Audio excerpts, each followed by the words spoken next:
저기 폐지 줍는 할머니 알지? 저 할머니 손녀가 폐지 모은 돈으로 발레학원 다닌대. 아게, 나도 알아. 할머니는 저게 고생을 하는데 뭔 발레야. 걔네 집 기초수급자잖아. 여중생 몇 명이 킥킥대며 수군거립니다. 그들의 시선 끝에는 굽은 허리로 리어카를 끄는 한 할머니가 있습니다. 폐지 할머니는 그 소리를 다 듣고도 못 들은 체하며 지나갑니다. 지우는 잘하고 있을까? 초조해진 할머니의 리어카를 잡은 손에 땀이 맺힙니다. 오늘은 손녀 지우의 무용 콩쿠르 지역 예선 날입니다. 리어카를 끌고 지나가는데 한 아이가 골목 구석에 쪼그려 앉아 울고 있었습니다. 무대에 서야 할 손녀 지우였습니다. 지우야, 왜 여기서 울고 있어? 지우는 고개를 푹 숙인 채 말했습니다. 나 무대에 못 서게 됐어. 선생님이 다른 애가 대신 나간대. 난 자세가 안 예쁘대. 학원에 다닌 지 오래된 애가 나기로 했대. 할머니는 아무 말 없이 지우의 앞에 섰습니다. 그리고 천천히 굽은 허리를 세웁니다. 그녀의 손끝이 하늘로 부드럽게 떠오릅니다. 그 순간 마치 시간이 멈춘 듯 했습니다. 지나가다가 그 모습을 본 한 여자가 탄성을 내뱉었습니다.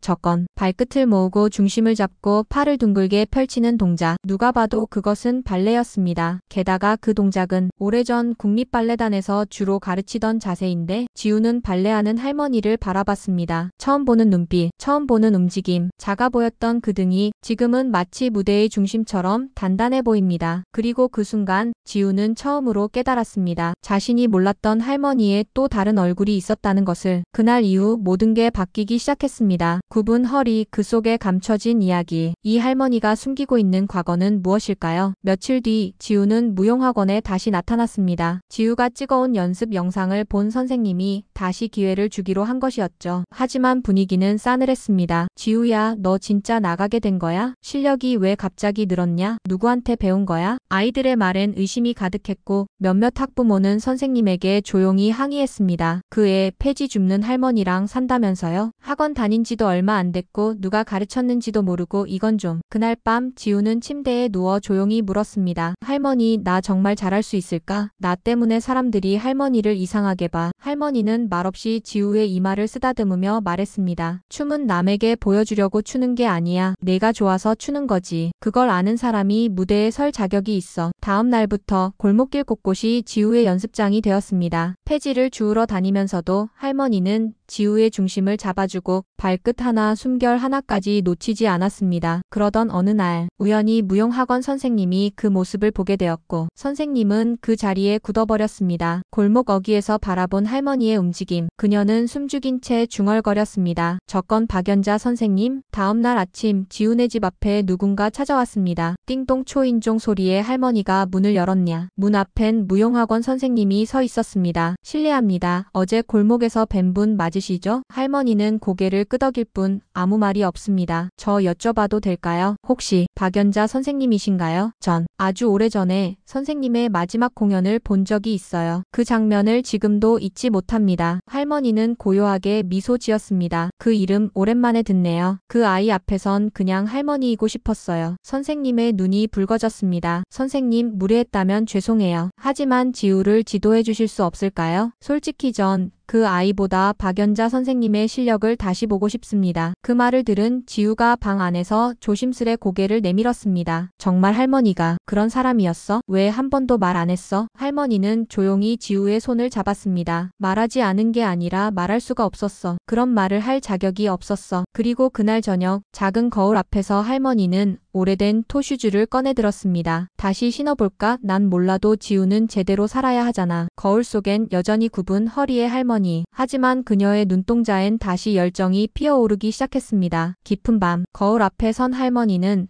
천천히 오래된 토슈즈의 리본을 손끝으로 매만졌습니다. 낡았지만 단 한 번도 버리지 못한 그 신발. 신발 옆에는 희미하게 남은 글씨 하나. 연자 -1984 파리. 그해 그녀는 국립무용단의 간판으로 유럽 순회 공연 중이었습니다. 파리 오페라 극장에서 열린 공연. 마지막 무대에서 지젤의 동무를 췄죠. 관객들은 기립박수를 보냈고 언론은 그녀를 한국의 마야 플리세츠카야라 불렀습니다. 그러나 그 무대를 끝으로 그녀는 돌연 무용단을 떠났습니다. 왜였을까요? 그때 내가 아이를 지키지 못했지. 공연 도중 걸려온 한 통의 전화. 딸이 교통사고를 당했다는 소식이었습니다. 무대를 마치고 딸에게 달려갔지만 딸은 갓난아이를 두고 죽고 말았습니다. 그 이후 그녀는 모든 무대에서 사라졌습니다. 사람들은 그녀가 외국으로 떠났다고 했지만 실은 아이를 키우며 숨어 살고 있었던 것입니다. 그 죽은 아이의 외동딸이 바로 지우였습니다. 너무 어렸을 때 부모를 잃은 아이. 그래서 더더욱 나까지 잃을까 두려웠지. 연자는 그날 이후로 춤을 버렸고 화려한 과거를 접었습니다. 하지만 매일 폐지를 줍던 그 기 위에서 그녀의 마음속에는 무대가 맴돌고 있었습니다. 지우가 발레를 좋아한다는 걸 알았을 때 연자의 가슴엔 오래 묻었던 떨림이 다시 피어났습니다. 그러나 감히 알려줄 수 없었습니다. 발레가 다시 누군가를 데려갈까봐. 하지만 지금은 다릅니다. 이 아이는 내가 지켜야 할 두 번째 기회야. 그 순간 거울 뒤편에서 조용히 들어온 지우가 물었습니다. 할머니, 나 정말 무용수 될 수 있을까? 연자는 천천히 고개를 끄덕였습니다. 넌 무대를 사랑하잖아. 그거 하나면 돼. 그리고 오랜만에 그녀의 심장이 다시 무대를 향해 뛰기 시작했습니다. 드디어 대회가 코앞으로 다가왔습니다. 지우는 매일 아침 골목 연습장에 나가 할머니와 함께 땀을 흘렸습니다. 날씨는 점점 추워졌지만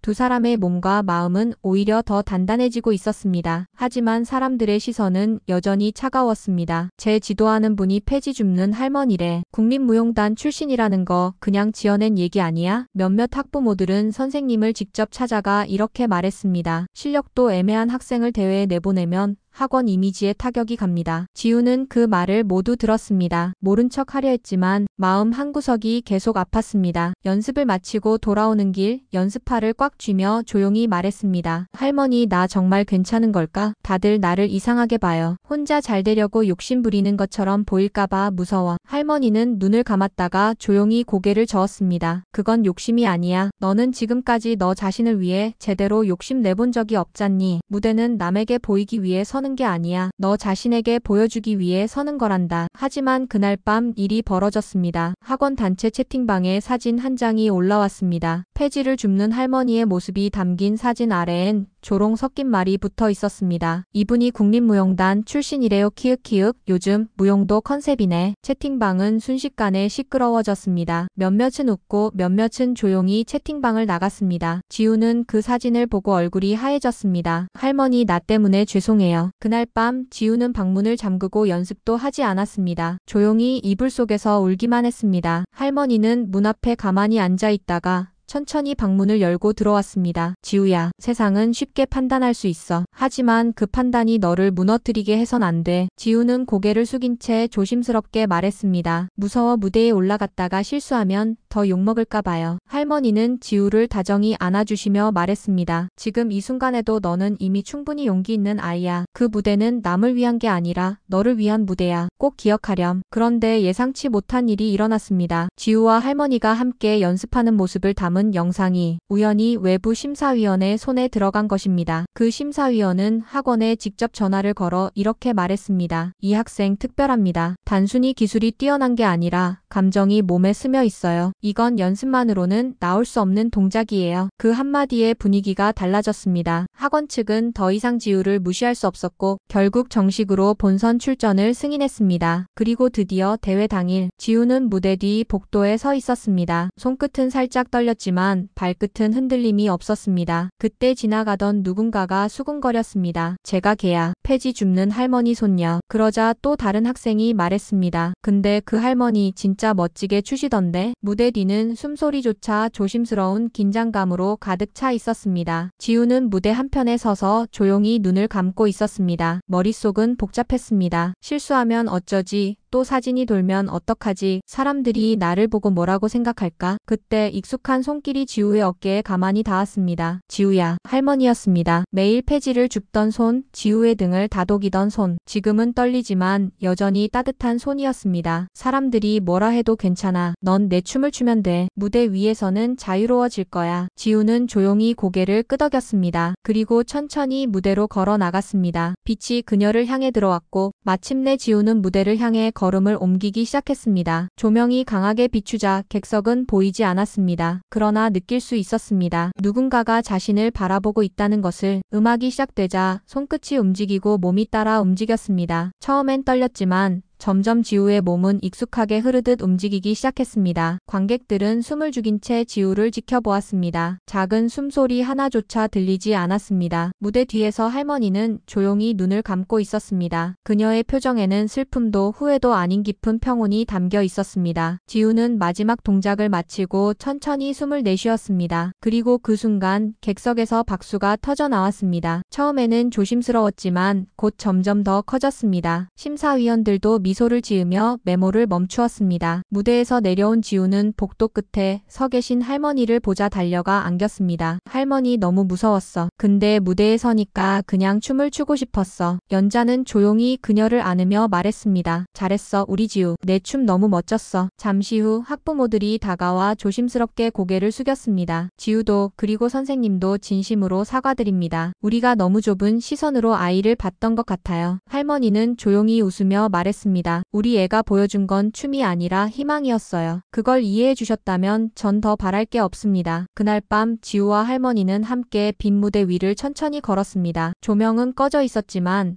그 위를 걷는 두 사람의 그림자는 여전히 아름답게 춤추고 있었습니다. 상처를 품은 마음이 서로의 진심으로 위로받은 순간이었습니다. 지우의 무대가 끝난 지 며칠 후 그날의 영상이 온라인에서 빠르게 퍼져나가기 시작했습니다. 폐지 줍는 할머니의 손녀가 만든 기적의 무대라는 제목으로 게시된 영상은 하루 만에 수십만 건의 조회수를 기록했고 댓글에는 따뜻한 응원이 가득 달렸습니다. 그 영상의 말미 무대 뒤 구석에서 조용히 눈물을 훔치던 할머니의 모습이 사람들의 마음을 울렸습니다. 이분이 박연자 선생님이라던데요. 전설의 무용수가 지금까지 그렇게 지내고 계셨다고요? 언론과 무용계가 들썩였습니다. 옛 동료와 제자들이 하나둘 연락을 보내오기 시작했습니다. 그들 중 한 사람은 조심스레 이렇게 말했습니다. 선생님 돌아와 주실 수 없을까요? 저희 제자들에게 다시 춤을 알려주셨으면 해서요. 아직도 선생님의 무대를 기억하는 사람들이 많습니다. 할머니는 처음엔 조용히 웃으며 고개를 저었습니다. 이제는 조용히 살고 싶어서요. 무대는 지난 일이에요. 그러자 지우가 조용히 말을 이었습니다. 할머니 춤이 세상에서 제일 멋져. 그런데 저 혼자만 보면 아깝잖아요. 그 말에 할머니는 한참을 침묵하다가 살며시 미소를 지었습니다. 그리고 마음을 결국 정했습니다. 한 달 뒤 동네 커뮤니티 센터에 박연자의 발레 클래스가 개설되었습니다. 처음에는 몇 명 안 되던 수강생이었지만 입소문이 나면서 학생 수가 늘기 시작했고 아이부터 어르신까지 다양한 이들이 찾아왔습니다. 연자는 이제 리어카 대신 가벼운 운동화를 신고 매일 아침 가방 하나를 들고 수업을 향해 나섰습니다. 오늘은 숨 쉬는 법부터 다시 해볼까요? 무대는 크지 않아도 괜찮아요. 여기가 우리 무대니까요. 그녀의 수업은 단지 발레만을 가르치는 자리가 아니었습니다. 아이부터 어르신까지 틀려도 웃고 다시 도전하는 이들 사이에서 그는 춤이 사람을 세우는 힘이라는 것을 처음으로 느낀 듯 했습니다. 며칠 후 학원 측은 정식으로 연자에게 콩쿠르 자문 요청을 보냈습니다. 심사위원 섭외는 물론